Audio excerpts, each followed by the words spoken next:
You know how in those courtroom dramas, some pieces of evidence are absolute bombshells, while others get thrown out completely?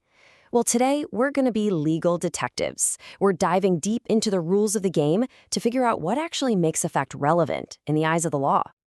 All right, so here's our game plan for this investigation. First up, we'll get a handle on the official rulebook for what's relevant. Then we'll jump into a murder mystery to see it all in action. We'll watch how a case gets built brick by brick, and then we'll connect all the dots to see the bigger picture. Every investigation needs rules, right? For us, the master key is Section 7 of India's Evidence Act.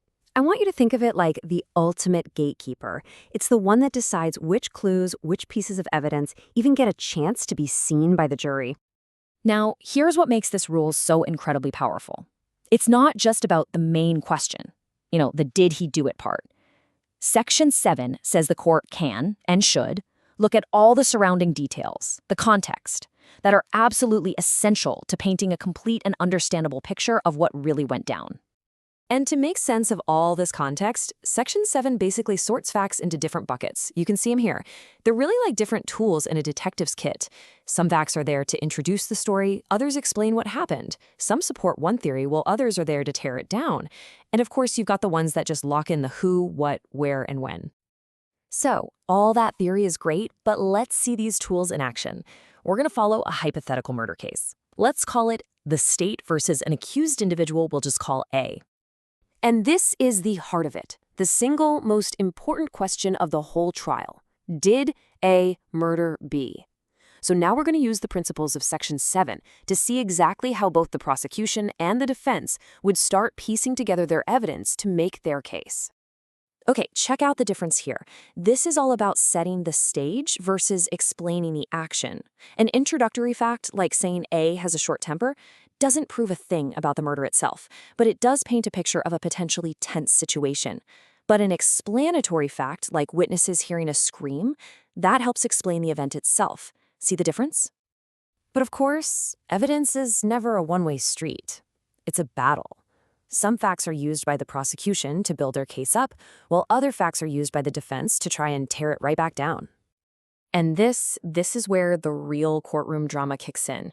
The prosecution presents a really damning fact. A fled the scene. I mean, that looks pretty guilty, doesn't it? But then the defense can completely reframe it with a rebutting fact. A only ran because he got a call that his mom was in the ICU. And just like that, the exact same action has two totally different, totally believable interpretations. Okay, so we've got some suspicious behavior, we've got a possible motive, but that's not nearly enough. The prosecution has to connect A directly to the crime scene, to the act itself. And this is where facts that establish identity become absolutely critical. Now we're talking about the hard stuff, the forensic and eyewitness links, the kind of evidence that ties a specific person to a specific event. This could be anything, really. Footprints at the scene that match A's shoes, finding B's blood on a knife that A owns, or a witness pointing A out in a lineup and saying, "That's him."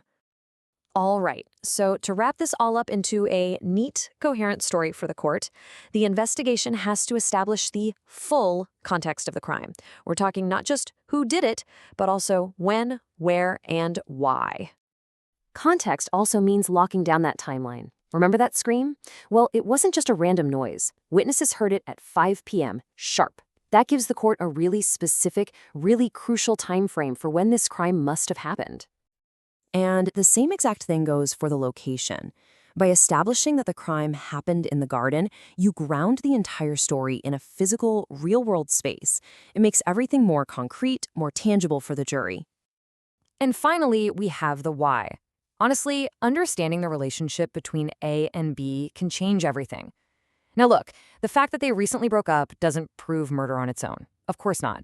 But what it absolutely does is establish a potential motive. And motive is a powerful thing in a courtroom. So when you bring all of these different types of relevant facts together, you see how it all changes.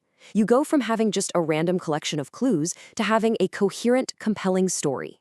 You've got facts setting the stage, explaining the event, suggesting guilt, offering another story, linking the suspect, and giving real, solid context.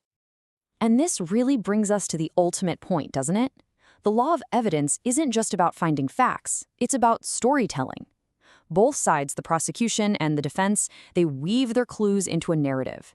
And the biggest challenge for the court, and for us, is to figure out which story isn't just convincing, but which one is actually the truth.